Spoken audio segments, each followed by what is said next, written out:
الفيديو ده ليكي بقى يا ست الكل. تعالي بقى ما اقولك يا حبيبتي على خطوات المحشي الكرنب معاكي ازاي تطلعيه مستوي ومعاكي مفلفل في نفس الوقت، وسر الخلطة معاكي تكون ممتازة جدا. وهنعمل كمان جنبها شوية كده من الملوخية الناشفة، وكمان فرخة عندي محمرة بطريقة سهلة ومميزة جدا. يلا بينا، بس الأول تسموا بسم الله. أول حاجة معايا هنجهز الشوربة. حلة فيها مية سخنة بتغلي، بنزل فيها ببصلاية متقطعة جوليان، وكمان حباية من الطماطم. بنزل عليهم كمان بشوية كده من ورق اللوري، وكمان عندي 4 فصوص من الحبهان.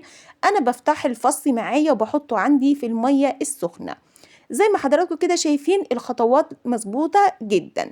بحط بقى عندي البهارات بتاعتي، كمون، فلفل اسمر، وعندي الكزبرة الناشفة. كل حاجة يا جماعة نص معلقة صغيرة عندي من البهارات دي، واسيبها عندي تغلي على البوتاجاز. تعالوا بقى لخطوة الحشوة الفرخة معايا. عندي هنا كوباية صغيرة من الرز، انا نقعتها لمدة نص ساعة معايا علشان تستوي معايا بسرعة. بحط بقى عندي ربع معلقة صغيرة من الفلفل الاسمر، وكمان من الكمون والكزبرة الناشفة، وكمان رشة من القرفة، وشوية من الملح، يعني مقدار ربع معلقة برضو صغيرة من الملح. بروح بقى جايبة عندي معلقة كبيرة من السمنة، واخلط بقى كل التوابل مع الرز بالشكل ده. وهنحشي دلوقتي فرختنا الجميلة معايا ما شاء الله. بحشي اول حاجة البطن معايا، وبعد كده عندي الوراك كده من تحت بحشيها بالنظام ده زي ما حضراتكم كده شايفين. عندك خلة اعمليها، في خيط دبارة اقفليها، مفيش اي مشكلة، بس انا عندي بستسهل بروح جايبة معلقة صغيرة او شوكة معايا واقفلها معايا بنفس النظام ده. اول ما غليت معايا بحط عندي معلقة كبيرة من الملح علشان مقدار المية معايا كتير. بسيبها تغلي معايا بالملح كده، وبعد كده انزل عندي بالفرخة على صدرها. يا جماعة لازم تنزلي بالصدر الفرخة، لازم يكون هو اللي تحت في الحلة بالشكل ده، واسيبها بقى معايا تستوي معايا بالشكل ده. بروح بقى جايبة عندي هنا حلة سخنة، بنزل فيها بمعلقتين كبار من السمنة أو الزيت المتوفر عندك. بتروحي بقى نازلة عندك هنا بصلاية متقطعة صغير زي ما انتوا شايفين حضراتكم، اللهم بارك. ببهر بقى عندي البصلة بشوية كده من الملح، وكمان رشة من الفلفل الأسمر علشان تتبل معاكي البصلة وتخلي ريحة البصلة معاكي جميلة جدا. بروح بقى نازلة عندي هنا بتتبيلة الشطة معايا، معلقتين كبار كده من تتبيلة الشطة أو هريسة الشطة معايا، اللهم بارك. بروح بقى مزودة كمان علشان أعلي التست جدا معايا في التشويحة معلقتين كبار من الصلصة الطماطم. وفي الخطوة دي بقى هنزل عندي بالبهارات يا جماعة. ما شاء الله كل ما بتنزلي بالبهارات مع البصلة بتخلي ريحة المحشي معاكي روعة جدا. عندي هنا نص معلقة صغيرة كاملة من الفلفل الأسمر، وكمان الكمون، وكمان الكزبرة الناشفة، ما شاء الله. وبنزل بعد كده بعد تشويحتهم مع بعض بروح حاطه عندي عصير الطماطم، واظبط بقى عندي شويه كده حلوين من الملح، وكمان رشه صغيره من الفلفل الاسمر، ورشه كمان من السكر علشان تظبط الطعم معايا مظبوط جدا. هنا بقى اتسبكت معايا كويس يا جماعه، شايفين لون الطماطم معايا والتسبيكه. بروح بقى أنا هنا في الخطوه دي بنزل عندي بالخضره المتقطعه صغير، اللهم بارك. بشوحها الاول كده تشويحه، ومجهزه عندي كيلو رز غسلاه ومصفياه، بنزل بيه مع الخضار واقلبهم بقى كلهم كده مع بعض، اللهم بارك. والنار طبعا هاديه جدا، انا بس بسخن عندي الرز معايا، وبعد كده هحط له كمان شويه من الملح صغيرين. شايفين يا جماعه شويه الرز اللي باقيين من حشوه الفرخه انا حطيتهم كمان عندي على رز المحشي معايا، بيدوا نكهه للمحشي خطيره جدا ما شاء الله.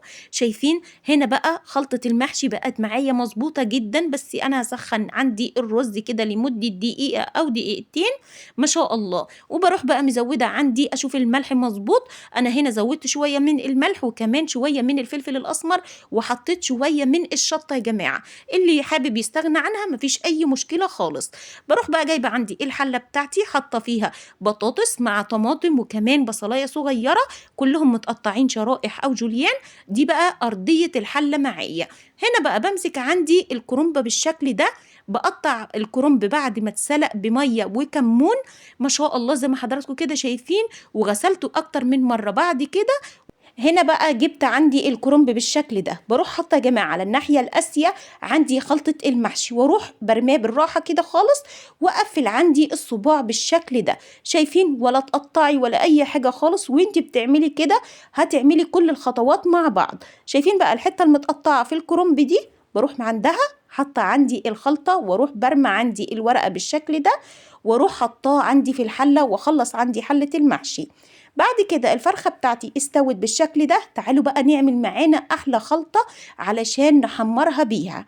عندي هنا معلقتين كبار من صلصة الطماطم، معلقة كبيرة من الزيت عليهم، نص معلقة صغيرة من الفلفل الأسمر، ومعلقة صغيرة من الملح، وأقلبهم مع بعض. وبعد كده بجيب الفرشة معايا وأدهن بيها فرختنا الجميلة معايا النهاردة.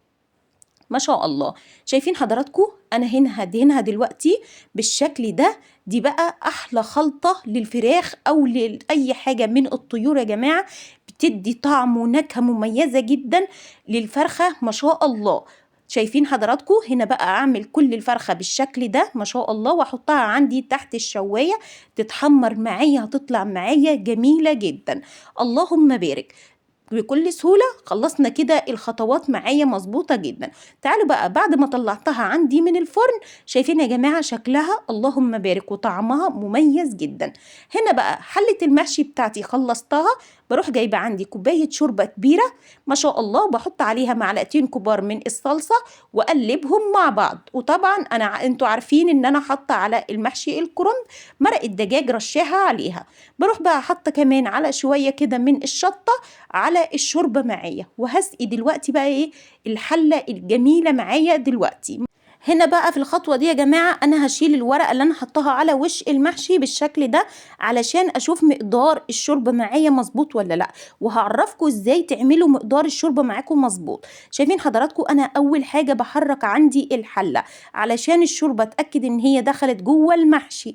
شايفين حضراتكم؟ أنا ما عدتش الشوربة خالص فوق المحشي، هي يا دوبك كده غطيتها، وبعد كده حطيت عندي الورقة وعلى النار حطيتها يا جماعة، وآدي أول ما اتشربت معايا هديت عليها النار تماما. تعالوا بقى نعمل دلوقتي احلى ملوخيه ناشفه. حله سخنه بنزل فيها بشويه من الزيت او السمنه، عليها معلقه صغيره كامله من الثوم، واشوح عليها كمان معلقه صغيره كامله عندي من الكزبره الناشفه ما شاء الله. وبروح بقى نازله ايه بمقدار كوبايتين صغيرين كده من الشوربه السخنه، اسيبها تغلي معايا غلوه. ومجهزة طبعا عندي الملوخية الناشفة يا جماعة ما شاء الله، طعمها حكاية اللهم بارك. لو لقيتي بقى الملوخية الناشفة معاكي قاسية جدا وخشنة يا جماعة بمعنى أصح، بتحطيها عندك في المطحنة تطحنيها مرة واحدة بس، هتلاقيها نعمت معاكي وبقت جميلة جدا ما شاء الله. هنا بقى نزلت عندي بالملوخية وبالمضرب السلك، بعملها كده زي ما حضراتكم كده شايفين. وفي المرحلة دي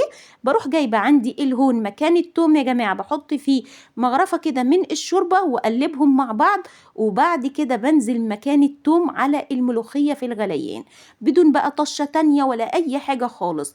الملوخية الناشفة تختلف عن الملوخية الخضراء. وكده بقى هنطفي دلوقتي على أحلى ملوخية. هنا بقى اظبط عندي ملح كده للملوخيه اشوفه مظبوط ولا لا، وبعد كده هطفي النار تماما زي ما انتوا شايفين. اللهم بارك. واحلى ملوخيه ناشفه هتاكلوها ما شاء الله. هنا بقى بجيب عندي الصينيه بحط فيها كده الفرخه الجميله، وكمان عندي احلى محشي كرنب يا جماعه. مش اهم حاجه الشكل، ما تدوروش على الشكل، اهم حاجه طعم الوصفه. انا بديكوا كل الخطوات المظبوطه، ويعلم ربنا سبحانه وتعالى ان انا مش بقدم لكم اي فيديو، لازم الفيديو يكون خطواته مظبوطه جدا، ولازم فعلا ينال اعجابكم. يا رب كده يجعل هذا العمل خالصا لوجهه الكريم. شايفين المحشي مفلفل جدا يا جماعه، وطعمه خطير ولونه اللهم بارك. اتمنى فعلا ان انتوا تجربوه، والسلام عليكم ورحمه الله وبركاته.